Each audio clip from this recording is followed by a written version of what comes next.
All right, folks, it is September of 2024, and you know what that means? That means that football is back. Finally, after multiple years playing fantasy football together, I finally beat Jason in fantasy football. 2-0, 2-0. I was abusing the taunt system in the ESPN fantasy app many times this weekend, and it felt great. It felt great.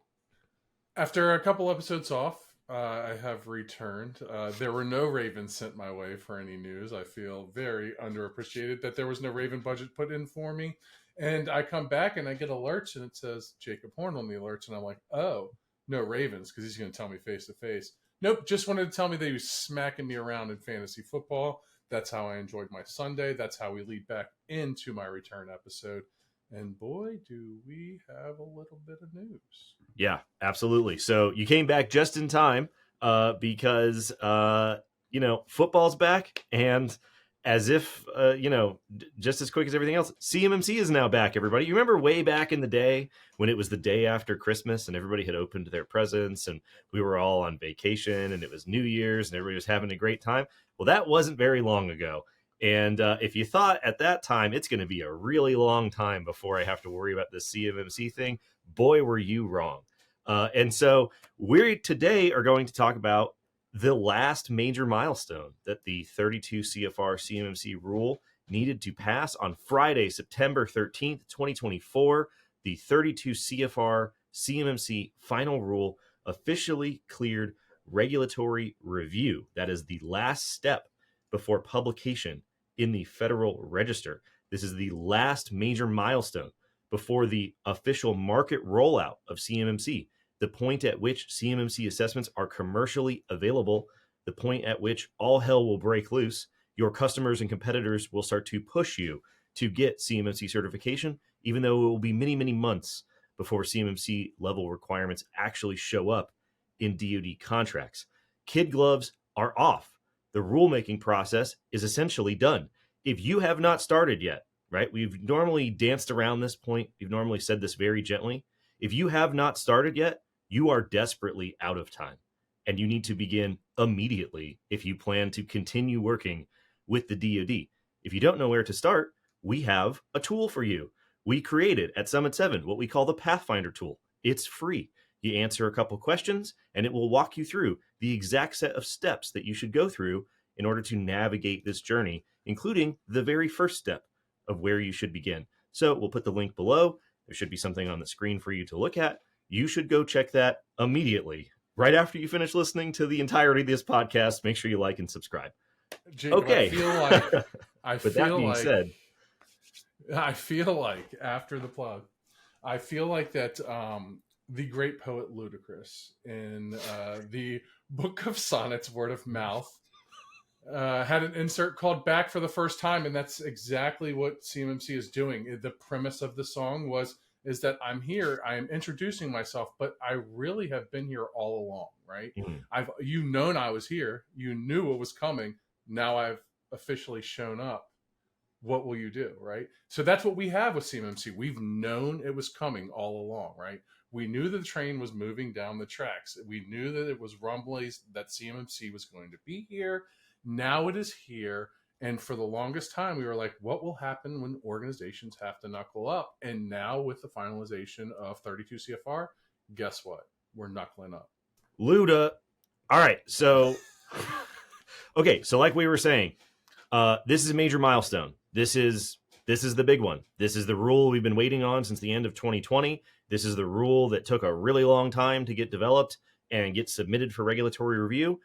We've moved through that entire process. It is now out of regulatory review as a final rule. This is it. This is the end of the story, essentially, for getting ready for the story to begin, if you will. Okay, so very quickly, we're just going to cover some basics for people that might be new here, or for maybe some folks who weren't paying as close of attention to CMMC as they should have over the last several months. Okay, so rulemaking. We always talk about rulemaking. Rulemaking is the process through which federal regulations are created. A rule is a regulation, right? So rulemaking is the process of making regulations. We're making regulations. We're rulemaking. Okay, regulations are codified in something known as the Code of Federal Regulations. You can go to the Code of Federal Regulations and you can see every regulation that is on the books for the entire federal government. This is in contrast to the U.S. Code, which is where laws are codified. So you've got the Code of Federal Regulations and the U.S. Code. Anytime that a regulation goes through rulemaking and is done as a final rule, it gets codified, located in the Code of Federal Regulations. This is sometimes referred to as the CFR. We often refer to rules by the title, where the location in the CFR, where they are located. Okay, so the description of rulemaking at a very high level, you've got proposed rules and final rules and notices and advance notices. You've got all this stuff that happens during rulemaking. The official summary of the rulemaking process from OIRA and OMB, the Office of Information and Regulatory Affairs, the Office of Management and Budget, the masters of the rulemaking universe, their official summary of how this process works. Once an agency decides that a regulatory action is necessary or appropriate, it develops and typically publishes a proposed rule in the Federal Register, soliciting comments from the public on the regulatory proposal. After the agency considers this public feedback and makes changes where appropriate, it then publishes a final rule in the Federal Register with a specific date upon which the rule becomes effective and enforceable. Sounds simple enough, but the process of creating the rule, drafting the rule, getting it approved, and through all the internal red tape and review process of the government, publishing it as a proposed rule, taking the comments, adjudicating them, going back through the red tape process, submitting the final rule for review, and then going through this whole thing can take a year, 2 years, sometimes even longer, as anyone paying attention to the CMMC process knows. So that's how the rulemaking process works at a very, very high level. So when it comes to rulemaking for CMMC, CMMC is a Department of Defense program that verifies if contractors have implemented cybersecurity requirements pursuant to the detail of their defense contracts. So defense contracts contain cybersecurity requirements. They have for a very long time. Those themselves are regulations. Federal contract requirements are part of the Code of Federal Regulations. So defense contractors have had the requirement to implement cybersecurity for a really, really long time. Long story short, the DoD found out that it's pretty common for defense contractors to not implement those requirements, which made the department big mad, and it made Congress bigger madder to the point where the FY20 National Defense Authorization Act told the DoD go through rulemaking to create a framework to verify that contractors are implementing the requirements that are already in their contracts. And that's how we ended up with the Cybersecurity Maturity Model Certification Program. Now, in order to create this program, we have to go through rulemaking. We actually have to go through two parallel versions of rulemaking for two different locations in the Code of Federal Regulations. The first is Title 32 of the Code of Federal Regulations. This is where the Department of Defense will codify the CMMC program as official DoD policy, the levels of the program, how waivers work, how POAMs work, how the process works, what things are called, who's responsible for what. All the policy stuff is located at 32 CFR, Title 32 of the Code of Federal Regulations. You have to go through rulemaking in order to write stuff at that location. But this is a contractual requirement. So in order to implement that policy in defense contracts, we have to go through another form of rulemaking in order to write it at a different location of the Code of Federal Regulations, something known as Title 48, or the FAR, the Federal Acquisition Regulation, specifically a subset of Title 48, the defense supplement to the FAR, sometimes called the DFARS. So we have to go through rulemaking to create the policy. We have to go through rulemaking to implement that policy in contracts as specific requirements. So the big milestone that we've been waiting on is that 32 CFR CMMC policy rule to be done and complete. So the DoD, after several years of rulemaking, going on the government side, published the 32 CFR proposed rule on December 26th of 2023, literally the day after Christmas, while everybody was having a great time. We were all freaking out trying to read this massive rule. So the 32 CFR final rule, after they had taken public comments through February of 2024, was submitted for review with the Office of Regulatory Affairs at OMB and blah, blah, blah, June 27th of 2024, just 6 months after the proposed rule was published. And they received 1,800 public comments on the CMMC rule. They took all that under consideration and then submitted the final rule for regulatory review and then for publication. That means not very much has changed, because that's a lot of public comments for a DoD rule. The rule is very big and somewhat complicated, and for them to basically take 180 days to go from proposed rule to submitting the final rule for review means not very much stuff has changed since we saw the rule in December. This is something that we speculated about when this happened in the summer, but if they were going to change major parts of the rule, in response to these public comments, it would have taken them much longer than 6 months to get that rule submitted for review.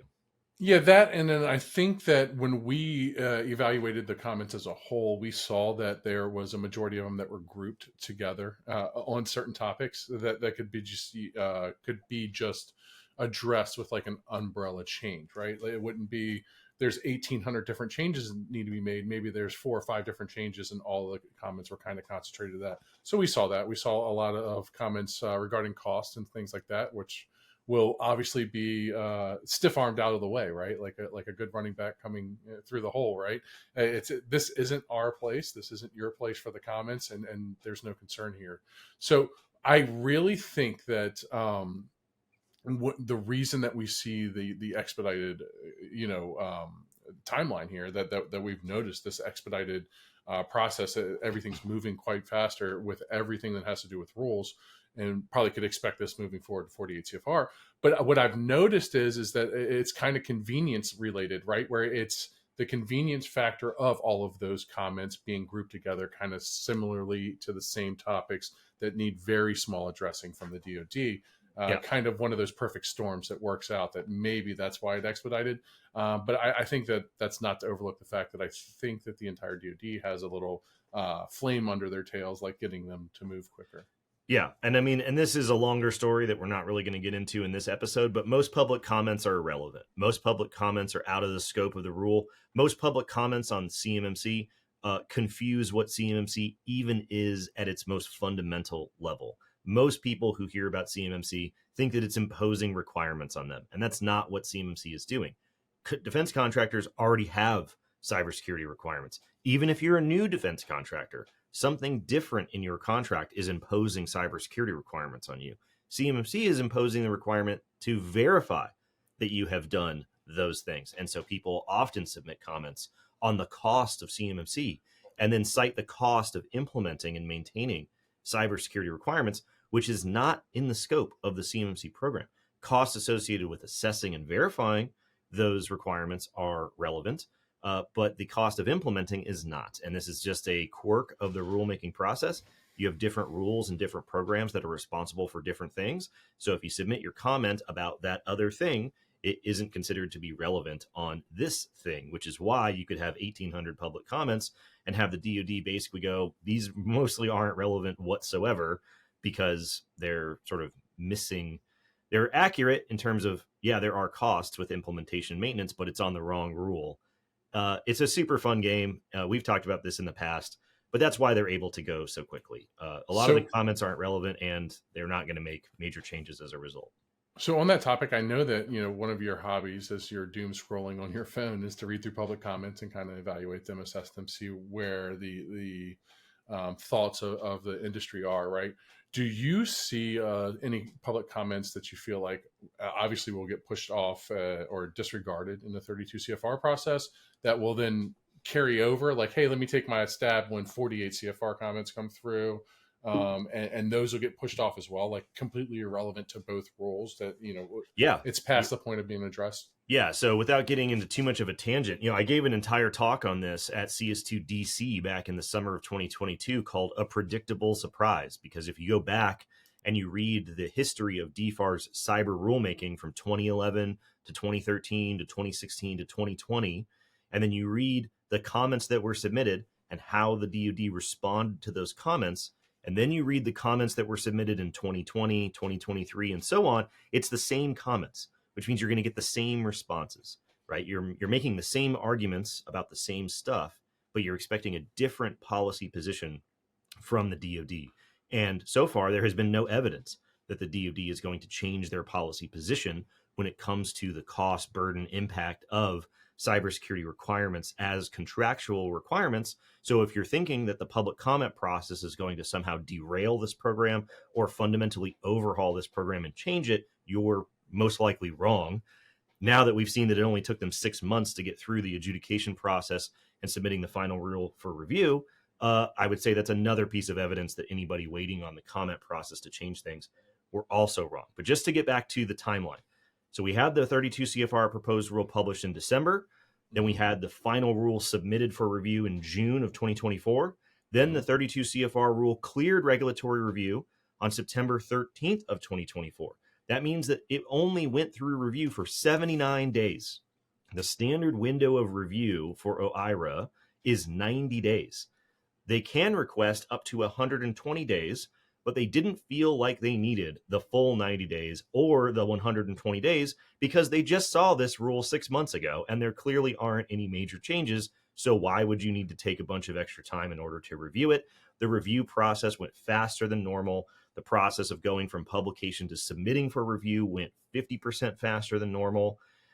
Overall, for all DoD rules going back till 2009, on average, to go from publishing a proposed rule to publishing a final rule takes an average of 283 business days. So a proposed rule published in December of 2023, on average, would have been published in February of 2025 if they were going to take the standard window of time. But now that we have this rule out of regulatory review, we expect that it will be published before the end of September.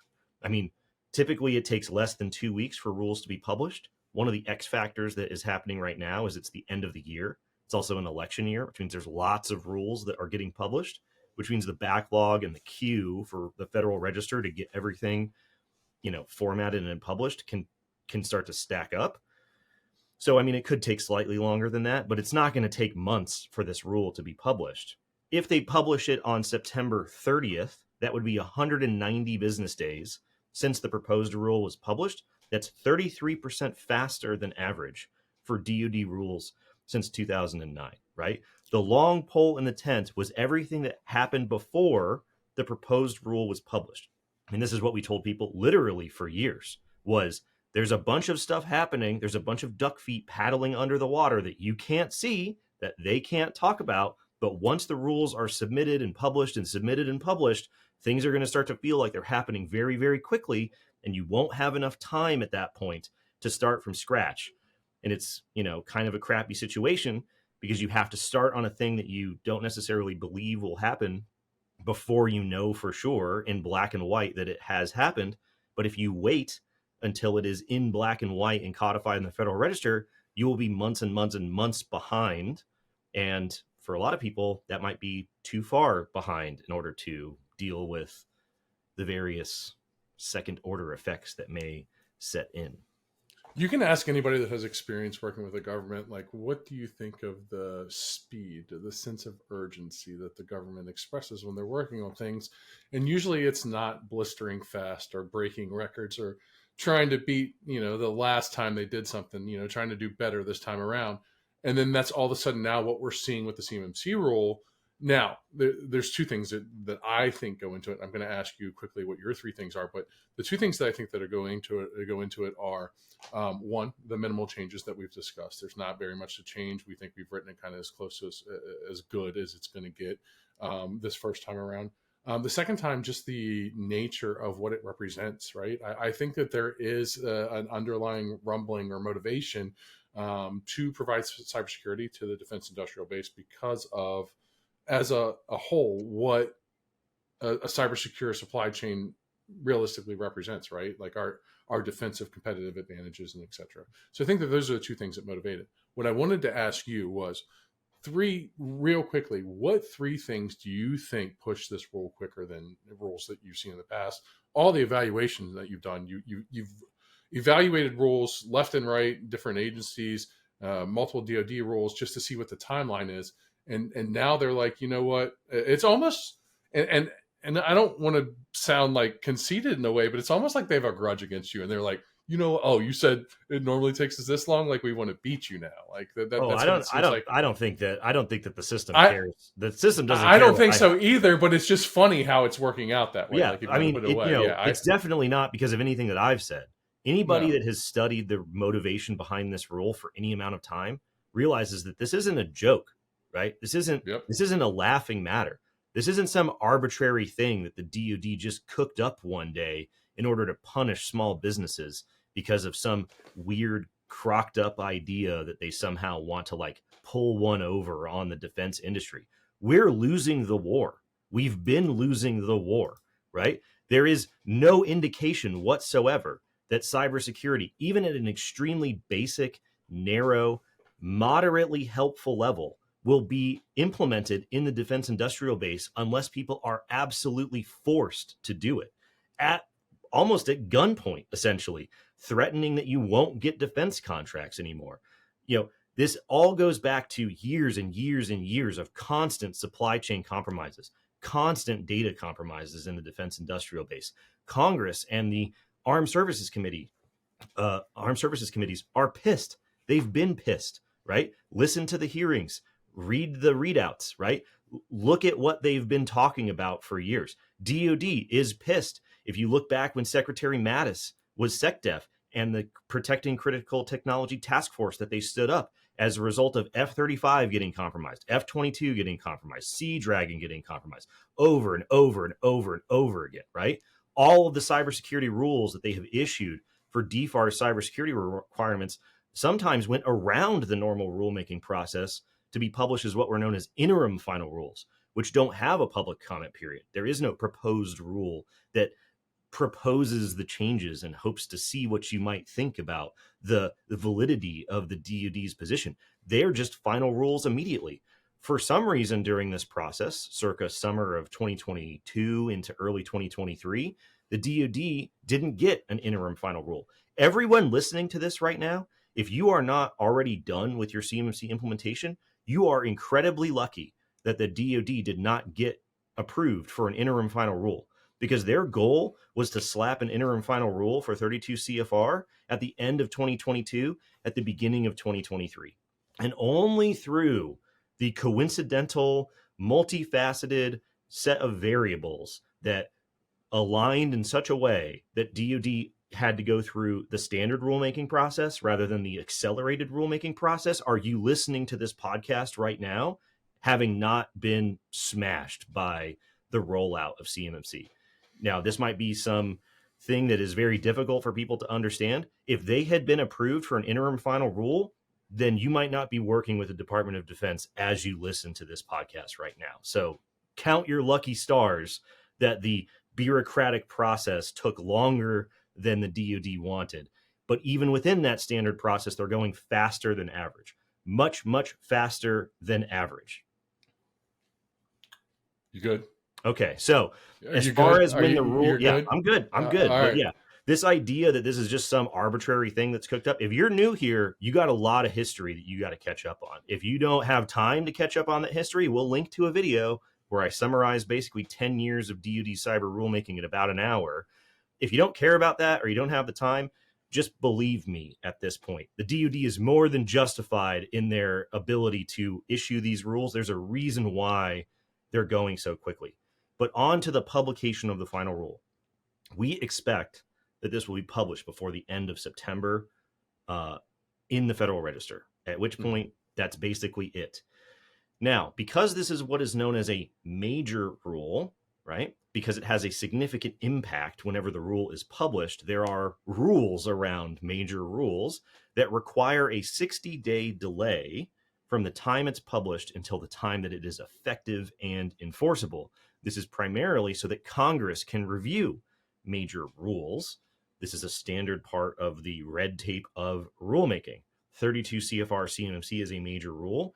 Therefore, 60 days after it is published in the register, it will be effective. Now, we're going to get in the weeds a little bit here, so just stick with me.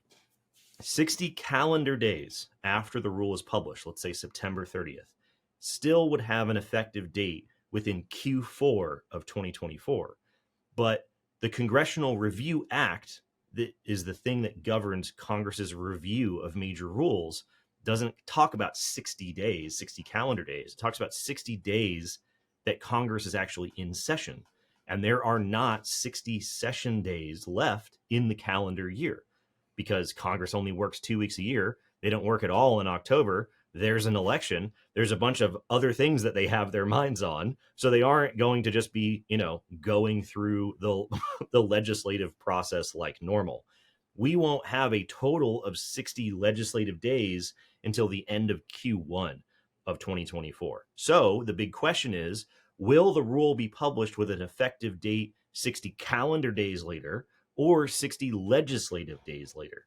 I feel like it will be published with an effective date 60 calendar days later. Now, here's the weird part, right? You might say, hey, rulemaking guy, that's against the rules. Here's the weird thing about rulemaking. Rules routinely don't follow the rules, okay? Here's a perfect example for you. The 2020 CMMC rule was a major rule, right? It was published in September. It had an effective date 30 days later, and the effective date went into effect before Congress even got a copy of the rule. So when GAO writes their little report and their little summary of the rule that gets sent to Congress, they go down the list and they say procedurally, they followed this rule, they followed this rule, they followed this rule, they didn't follow this rule, they did follow this rule. And you can see these for all kinds of different rules that have happened from all different agencies. So it is not a guarantee that they will have the effective date out into Q1. The effective date could easily be in Q4.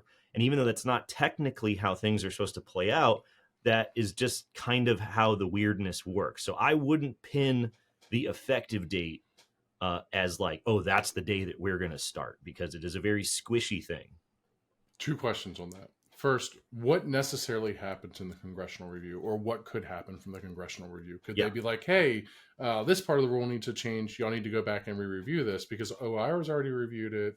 All these other bodies have already reviewed it. So what happens in that, or what could happen from that? Yeah, so the Congressional Review Act basically gives Congress the ability to nuke rules from orbit if they don't like them, right? So this has only happened, I think, 20 times in the history of rulemaking. And so essentially they can just basically be like, delete, and then you have to start all over. The thing about this one, though, is that this rule, well, let me back up. When you go through congressional review, the report that GAO writes about the rule gets sent to what is known as the Committee of Jurisdiction, right? Who is the congressional committee that's overseeing this particular domain relevant to this rule? Well, the Committee of Jurisdiction for the CMMC rule are the Armed Services Committees. Do you know who wrote the language in the FY20 NDAA that said go do CMMC? The Armed Services Committees. And if you talk to people at DOD over the years, they'll tell you that the Armed Services Committees are at the front of the line for the people who are super pissed about how long the rulemaking process has taken. They've been asking, why aren't you done yet? Where's the rule that we asked for back in 2020? So I think people are, much like the Chevron Supreme Court decision, much like the change from interim rule to proposed rule, there's been all these events that have happened over the timeline of CMMC rulemaking that people have just grasped onto to sort of say, oh, that's going to absolutely be the thing that changes the whole equation or gets rid of CMMC altogether. There is no indication whatsoever, as we've gone through each of these major things that have popped up, that is what is going to happen. This is just a standard part of the red tape of rulemaking. The big part is everything that has already happened: developing the rule, getting it through review, getting public comments, adjudicating the comments, getting it back through review, getting it published, getting it through OMB, right? Once that final rule is published, that's basically it. Everything else after that is just the red tape that has to get mopped up. Yeah, that's kind of what I was kind of leading into is could it be a case where you said, the rule's published and has an effective date that's calendar days after, and Congress still hasn't completed their review, the 60-day I mean, review the period. 2020 rule went into effect before Congress even read it. And then if they come back and they're like, this is a great rule and all, but this one part of the rule, we think it needs to be changed. It's an effective rule. Then do we restart this whole process? It's not going away. Clearly, the point that I want to make is it's not going away. And there's nothing that's happening in this congressional rule review or this congressional review that's going to be like, hey, all of these people that suggested that CMMC is the way, we suggest to you. This is why rulemaking takes so long. This is why you got to go through all these estimates. This is why you have to go through all the analyses. This is why you have to go through all of this stuff so that when the rule is published, everybody goes, that's it, right? Like that's why the milestones of rules going through review and then clearing review should be sending off alarm bells for people who know anything about the rulemaking process. If you've learned nothing from the content that we've put out in this podcast or the content that I've put out separate from this podcast for years at this point, right? This is a humongous deal. The final rule has cleared OMB review. By the time you listen to this, you might not even be listening to this on a Thursday. If you listen to this a week or two after this episode comes out, the rule is probably already published, right? So there's a time limit on, on the warning here before the other shoe comes down. Okay, so about effective dates. The effective date might be calendar year 2024, Q4. It might be Q1 of 2025. This is why in past episodes and in graphics that we've put out, we've just been telling people Q1 of 2025. Just call it Q1 of 2025. But the bigger picture here is it doesn't matter. It doesn't matter if the effective date is October 15th. It doesn't matter if it's November 20th. It doesn't matter if it's December 31st. It doesn't really matter if it's February 28th of 2025, because all of the C3PAOs are booked solid through Q1 of 2025. So if you're waiting to hear the effective date of the final rule to get started, you're way behind. If you're waiting, I talked to one at NDIA that's 40 deep. That is 40. Yeah, if you're waiting on effective dates to schedule your C3PAO, you're in for some bad news, because you're going to call them and they're going to go, "Yeah, we get you done in May," right? Who cares when the effective date is? Who cares when the final rule gets published? It's too late. You've been out of time for a very, very long time. Okay. It's like pre-ordering a Cybertruck, like a C3PO assessment at this point. Like, when's it going to come? Is it going to be okay? Man, it's yeah. So the C3PAOs are absolutely booked solid. Now, one interesting thing about effective dates, though, is one of the major questions in the proposed rule that needs to be answered in the final rule is, will joint surveillance assessments convert to CMMC certifications? So there is a whole group of companies, like, I don't know, it's like almost 100 companies that have gone through certification assessments that have been jointly conducted by DoD's DIBCAC auditing team and CMMC C3PAO auditing teams. And the idea here is that early adopters that volunteer for these joint surveillance assessments will have their joint surveillance assessments converted into CMMC certifications once the final rule is published. Now, the reason why this is important is because, assuming that happens, which hopefully it does, the last day for joint surveillance assessments to be completed in order to qualify for this conversion is the effective date of the rule. So if you're in line for a JSVA assessment, then it might actually be better for you to have an effective date that's in Q1 of 2025 rather than Q4 of 2024, because if you get your joint surveillance done afterwards, I'm not so sure that it's going to convert, assuming that they do, because the policy at that point will have been codified and effective. So it's definitely something to pay attention to for the joint surveillance people out there. Will the assessment convert? And if you're still in line, will it be done before the effective date of the rule? Okay. Nice and simple, everybody. So just to wrap up, just to clarify for everybody here, if you only use the tools and services that the government has on offer to help you with your cybersecurity requirements, you will fail your CMMC assessment. If you even qualify for a CMMC assessment in the first place, more than likely, if you attempt to do this by yourself, if you attempt to do this only using the tools and services that the DoD and the government have for free, you will fail to qualify for an assessment. You will commit what we call a CMMC false start. We got a whole podcast on that, which we'll link below. More than likely, you are just like 95% of companies in the defense industrial base that does not have the in-house resources to wrestle with, understand, implement, maintain, and verify the cybersecurity requirements that are imposed on you as a defense contractor. As a result, you almost certainly have to partner with an outside service provider who specializes in this kind of work. And if you are working with a managed service provider who is not intimately familiar with the details of how this world works, you will fail your CMMC assessment. If they don't know exactly how to walk people through a shared responsibility matrix that is mapped to 800-171A, if they don't know what those terms mean, if they can't prove to you, if they're not eagerly trying to convince you about why those things are important, immediate red flags, because you're probably going to fail. So, like we talked about, we have a tool on our website that's free that will walk you through a series of questions going over all of this stuff in order to show you what the roadmap needs to look like in order for you to get ready for what's about to happen. If all of this is new to you, I don't want to scare you, right? A lot of times in the history of CMMC, people have talked about how people who talk about CMMC are just peddling FUD, fear, uncertainty, and doubt. Here's what I've said all along. It's only FUD if it's not true, right? The final rule is out of regulatory review. It's probably been published by the time you're listening to this. So it ain't FUD anymore. If you haven't started, you are desperately behind the curve. You are 100% out of time, and you need to get started immediately. Please, even if you don't decide to work with us, go on to the Pathfinder tool and walk through those questions so you at least know where to get started and what questions to ask, because this isn't a joke anymore. Like, OMB's done with the review. Like, that's it. And throw it out there. You thought this rule moved fast, Jacob. The rule that's going to put it into contracts that makes it official for all those people are like, it's not in my contracts.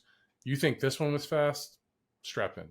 Yeah. I mean, we didn't talk about it today because it's a milestone for the 32 rule, but the other rule that puts requirements in contracts right around the corner. So don't wait for that one either. But as soon as that milestone is crossed for that one, then we'll talk about it. But here pretty soon, we won't really need to talk about rulemaking all that often because it's just going to be updates to the program iteratively over time. And we can get back to our regular jobs of actually talking about security requirements. We haven't even had a chance to go into security requirements at a very, detailed level because people are sort of like, well, what's rulemaking? How does rulemaking work? It's an important job. It's important stuff to be able to explain. But I kind of like the Maury content. I mean, the Maury Povich content's a little, down the line too. I like that as well. So yeah, it's just one of those things.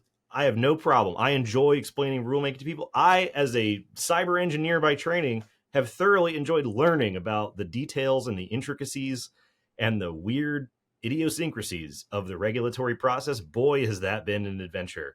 But after everything that I've learned and explained to people about the rulemaking process over the years, it is drawing to a close. We are ending the era of uncertainty around CMMC rulemaking. Please believe me when I tell you, right? This is a really big deal. This is a humongous deal. Please take it seriously. Check out the Pathfinder tool. Check out the links to the other episodes that we have below for additional context if you don't believe what I'm saying in this podcast episode. And we'll see you on the other side once this rule drops, because it should be literally any day. Like and subscribe. See you next week. See you, everybody.